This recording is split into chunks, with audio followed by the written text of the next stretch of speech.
안녕하세요. 9주차 세 번째 시간입니다. 자, 두 번째 시간에 이어서 사건 표지법 사건 표지법에 이어서 시간 표지법부터 시작하도록 하겠습니다. 자, 세 번째 시간은 시간 표지법, 그리고 행동 목록법, 평정 착두법, 이렇게 해서 표준화 검사 도구를 활용한 평가 이야기가 나오고요. 그리고 또 유아의 포트폴리오를 활용한 평가, 그리고 마지막에 잠깐 면접법 이렇게 나옵니다. 자, 시간표지법.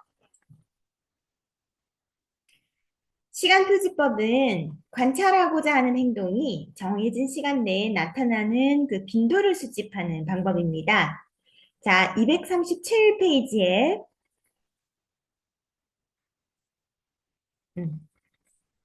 237페이지 표 9-5 한번 볼까요? 시간표지법에 예 이렇게 나와 있습니다. 관찰일과 생년월일, 관찰일, 관찰시간, 관찰자, 관찰행동, 대집단 활동 시 문제행동 이렇게 해서 시간이 1분마다 이렇게 되어 있고요. 문제행동 중에서 다른 곳을 바라보기, 그리고 자기 자리에서 일어나기, 배회하기 이렇게 나누어져 있는데 그래서 9시 30분에는 다른 곳을 바라보는 친구들이 누구였는지 여기 이름을 적어놨고, 또 자기 자리에서 일어나는 친구는 누구였는지 1분마다 이렇게 기록을 해놨지요. 배회하는 친구는 누구인지 이렇게 이름을 적어놨습니다. 자, 이런 시간 표지법은 정해진 시간 내에 나타나는 그 빈도를 수집하는 방법인데요.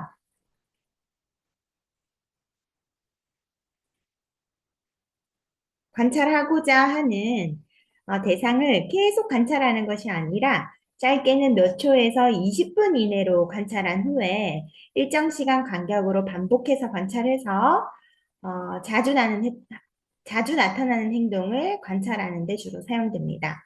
그리고 행동 출현 유무를 체크를 하거나 빈도수를 기록하는 방식이 사용되고 1회 관찰 시간은 일반적으로 10분 이내로 하고요. 시간의 간격은 관찰하고자 하는 행동의 유형에 따라 달라질 수 있습니다. 시간 표지법의 장점은 첫째, 빈도를 기록하기 때문에 수량화하고 통계적 분석을 사용할 수가 있습니다.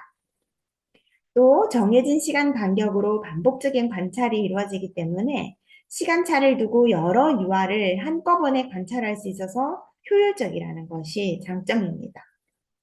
하지만 관찰 행동이 출현하는 그 전후 상황의 맥락을 알 수 없고 자주 발생하는 행동이 아니라면 그것을 사용하기 어렵다는 단점도 있습니다. 자, 시간표지법의 기록 방법은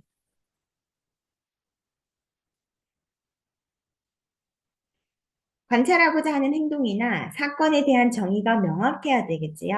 예를 들면 표 9-5에 보면 다른 곳을 바라보기, 자기 자리에서 일어나기, 배회하기 이렇게 관찰하고자 하는 행동이 정확하게 구분되어 있습니다. 그리고 관찰 시간, 간격과 관찰 횟수를 사전에 미리 결정을 해 놓아야 됩니다. 관찰자가 관찰 범주의 정의를 이해하고 대표적인 예를 기억을 하고요. 관찰 행동, 관찰 간격, 횟수, 총 시간 수가 결정이 되면 어떤 부호로 빈도를 표시할 건지도 결정을 해 놓아야 합니다. 그런데 이 시간 표지법은 자주 발생하지 않는 경우에 적당할 수 있고요. 어, 예를 들어 우리 반 유아들이 놀이 참여 유형을 파악하고 싶다면 놀이에 참여하는 적극성의 정도를 혼자놀이, 병행놀이, 연합놀이, 협동놀이로 구분해서 어느 놀이 형태의 많은 시간을 보냈는지 일정한 시간 간격으로 관찰할 수 있습니다. 그래서 문제 행동과 관련해서 시간표지법을 사용을 한다고 하면 글쎄요, 적절한지 잘 모르겠습니다. 한번 생각을 해봐야 될 것 같아요. 그리고 대집단 활동 시 문제 행동을 관찰한다고 표 9-5에 되어 있지만 다른 곳을 바라보기, 자기 자리에서 일어나기, 배회하기가 문제 행동일까? 한번 생각해 봐야 되겠네요.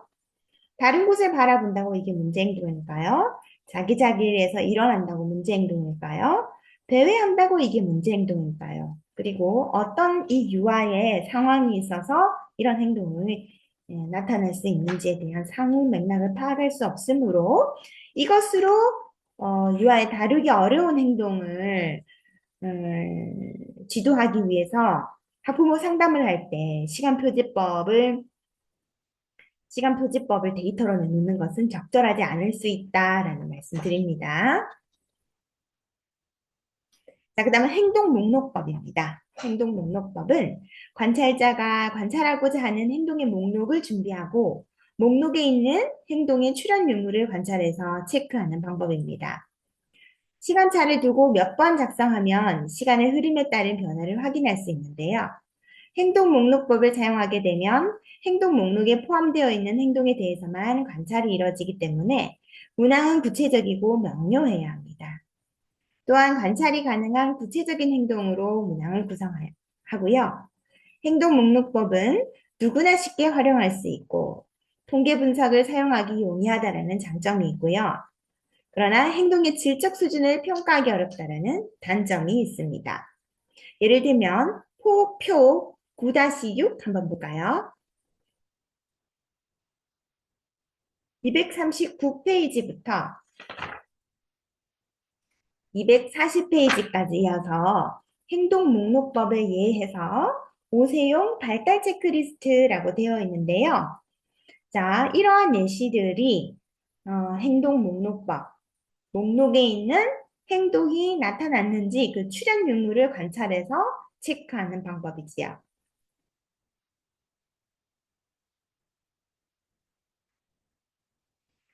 자, 행동 목록법의 기록 방법입니다.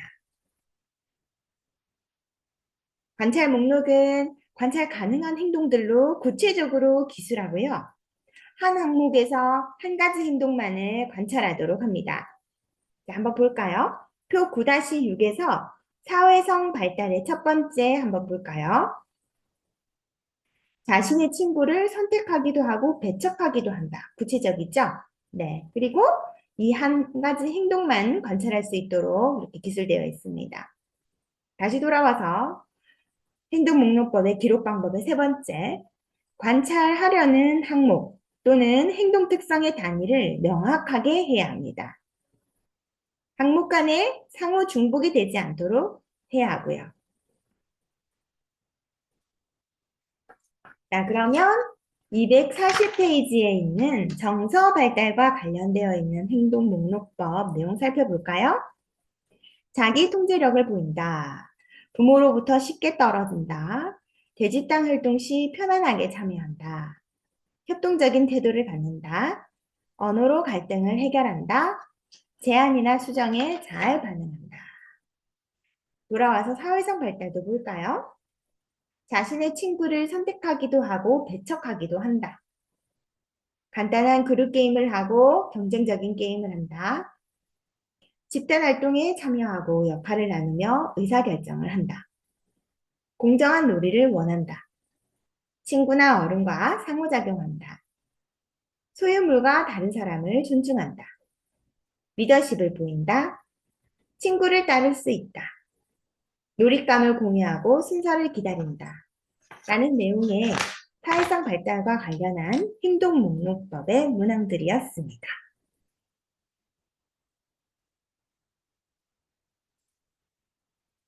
자, 다음 평정척도법입니다. 평정척도법은 관찰 전에 관찰하려는 행동에 대한 목록을 준비해야 한다는 점에서 행동 목록법과 유사하지만 그 행동의 질적 특성을 평가할 수 있는 방법입니다. 행동의 질적 차이를 평가하기 위해 수량화된 점수를 부여해서 평정하는 방식인데요. 몇 점 척도로 분할할 것인지를 사전에 결정하는데 관찰하고자 하는 행동의 특성에 따라서 적절히 분할하도록 합니다. 평정 척도는 행동의 질적인 차이를 연속성 있는 몇 개 범주로 나누어 기술하고 관찰자가 관찰 대상의 행동을 가장 잘 나타내는 문항을 선택하는 기술 평정 척도와 특성의 정도를 숫자로 배정해서 일반적으로 가장 긍정적인 척도치에 가장 높은 점수를 주는 숫자 평정 척도가 있습니다. 기술 평정 척도의 예는 241페이지 표 9-7에 나와 있는 기술 평정 척도.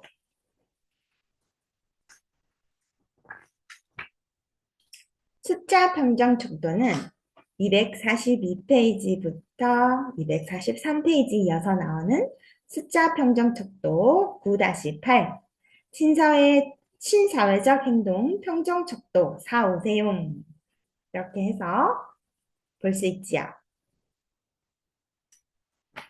자, 기술 평정 척도의 실제 보겠습니다. 기술 평정 척도의 실제. 각 문항에서 유아의 행동에 가장 일치되는 범주에 체크 표시를 하세요. 유아가 다른 유아와 갈등 상황을 어떻게 해결합니까? 갈등 상황을 해결하지 않고 피해간다. 힘을 사용한다. 주로 교사에게 도움을 요청한다. 타협을 하거나 상황에 적합한 말 또는 행동으로 갈등을 해결한다. 기타. 준환이는 갈등 상황에서 소리를 지르거나 큰 소리로 울기도 하는데 관찰일에는 돋보기를 빼앗은 민우를 세게 밀었다. 숫자 평정 척도입니다. 9-8이고요. 자, 유아의 친사회적 행동에 대해서 해당 문항을 읽고 1점은 전혀 그렇지 않다 해서 5점 아주 그렇다까지 이렇게 표시하는 겁니다. 1.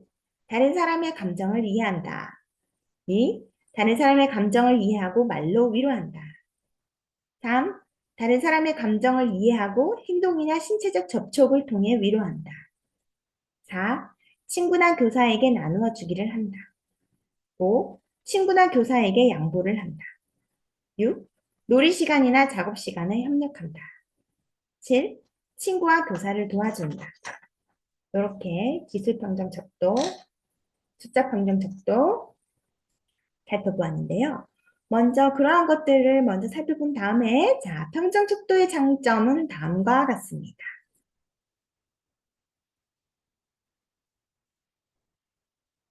질적인 평가가 가능하기 때문에 시간을 두고 같은 목록을 반복해서 기록하면 시간이 지나면서 나타나는 행동의 변화를 알 수 있습니다. 둘째, 누구나 쉽게 사용할 수 있어서 효율적이다. 그러나 단점은 항목 개발이 어렵고 같은 행동이라 할지라도 기록자의 주관에 따라서 다른 점수가 매길 수 있는 단점이 있어서 관찰자의 편견이 개입될 여지가 있습니다. 그래서 평정 척도의 그 결과값만으로는 유아 행동의 원인을 설명할 수 없습니다. 평정 척도를 기록할 때는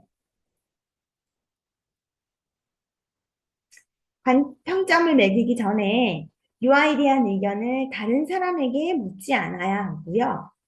평점을 매기기 전 모든 항목을 읽어보고 평점을 매길 때 유아에 대한 일반적 인상, 선입견에 영향을 받지 않도록 해야 합니다. 자, 기술 평정 척도에서는 행동의 질적인 차이를 연속성 있는 몇 개의 범주로 나누어 기술하고 관찰자가 관찰 대상의 행동을 가장 잘 나타내는 문항을 선택하여 표시하고요. 선택된 문항에 나타난 행동이 관찰된 날짜를 기록합니다. 자, 기술 평정 척도를 살펴보았고 숫자 평정은 평정하려는 관찰 대상자의 행동에 대한 질적 차이를 평가하기 위해서 연속성 있는 점수를 부여하는 방법입니다. 자, 이렇게 평정척도법에서 기술 평정 척도와 숫자 평정 척도를 살펴보았습니다. 자, 표준화된 검사 도구를 활용한 평가. 자, 표준화된 검사는요, 검사의 방법이 표준화되어 있어서 검사 결과를 수량화해서 유아들을 상대적으로 비교할 수 있는 객관적인 검사입니다. 표준화된 검사 도구를 사용한 평가 방법은 객관적인 자료 수집이 용이하다는 장점이 있고요. 익숙한 교실에서 교사의 반복적인 관찰에 의해서 이루어진다는 평가와 달리 자연스럽지 않은 검사 상황에서 일회성으로 이루어지기 때문에 유아의 기분에 영향을 미칠 수가 있고 검사 환경에 영향이 있을 수 있다라는 단점이 있을 수 있겠지요. 자, 그래서 표준화된 검사 도구는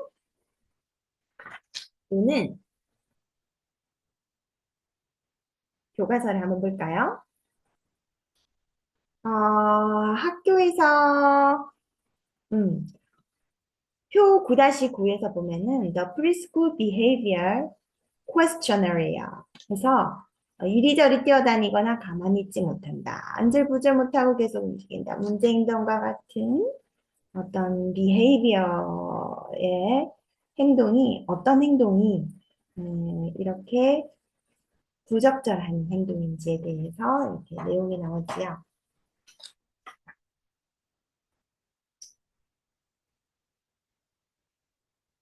이거는 유아의 사회 정서적 문제 행동을 알아보기 위한 표준화된 검사 도구고요. 어, 네. 그렇다면은 여러분들도 여러분이 설정한 유아의 부적응적인 다루기 어려운 행동을 표준화된 검사 도구로 한번 체크를 해보겠다 하면은 이 표 9-9에 있는 내용으로 한번 체크를 해봐도 네, 도움이 될 것 같습니다. 점수가 높을수록 문제 행동이 많이 나타나는 것으로 해석될 수 있습니다. 그래서 여기에 표준화된 검사, 미리 개발되어 있는 검사에서 어, 체크를 하는 그 도구들을 살펴보고 있지요.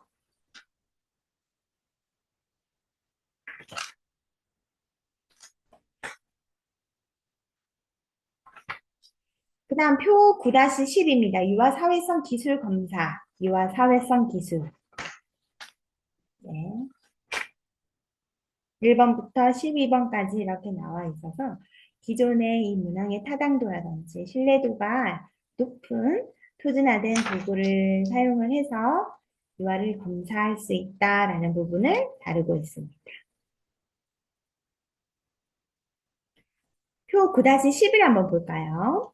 유아형 표준화 검사로는 한국판 유아발달 선별검사, 유아행동평가 척도, 사회성숙도 검사, 아동발달검사, 유아성격검사, 덴버 발달검사, 한국판 베일리 영유아 발달검사 이런 것들이 있다라는 거 우리 보고 있고요. 자, 무엇보다 우리는 포트폴리오를 활용한 평가도 중요한 부분입니다.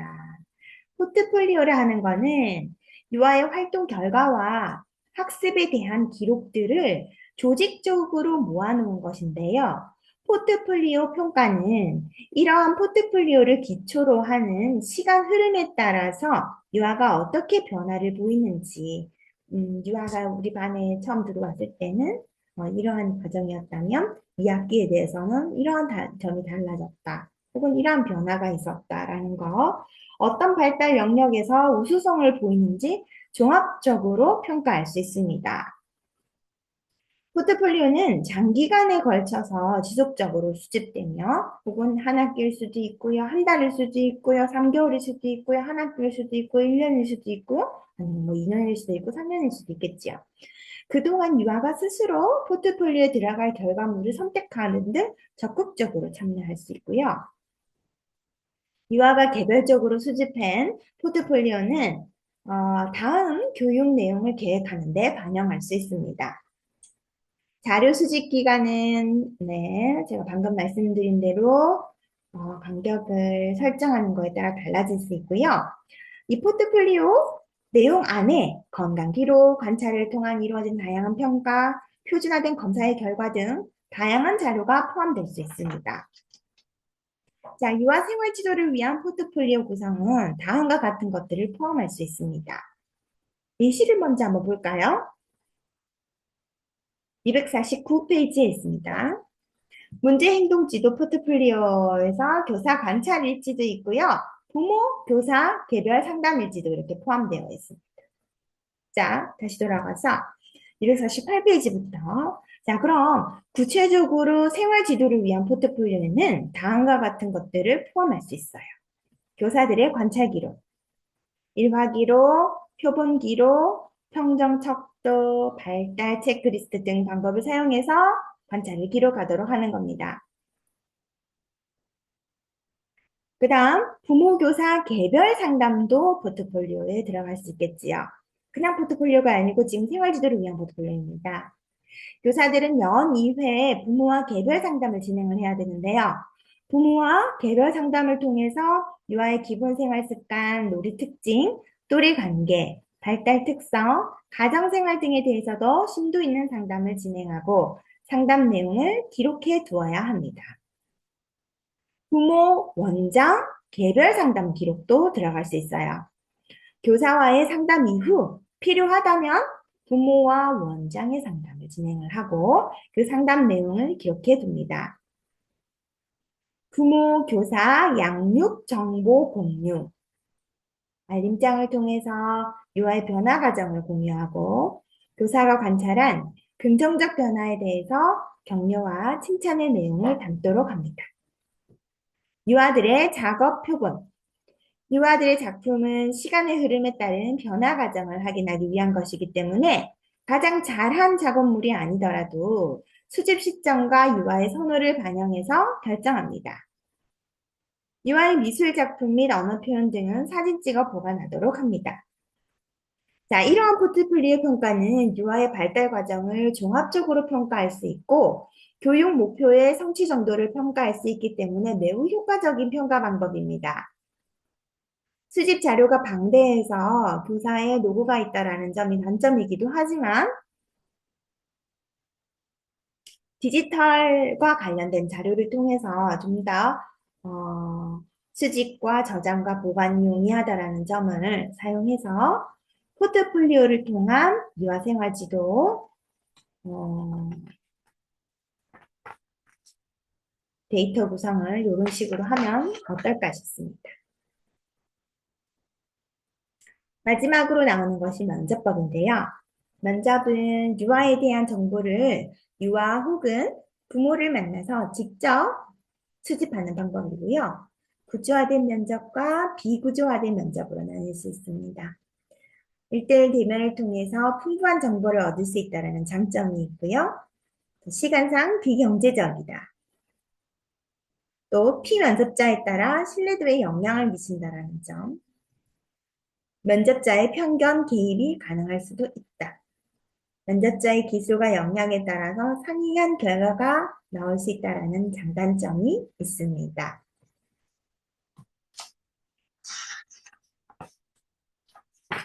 자, 그럼 유아의 포트폴리오를 활용한 평가까지 하고요. 9주차 세 번째 시간을 여기까지 하도록 하겠습니다. 다양한 평가 방법을 여러분 유아 행동의 관찰 평가 방법에 대해서 해보았는데요. 여러분이 조별 과제 하실 때 이 중에서 다양하게 활용하셔도 좋고요. 할 수 있는 만큼 유아의 행동을 이렇게 기록을 해놓는 연습을 하셔서 조별 과제에 포함시키면 좋을 것 같습니다.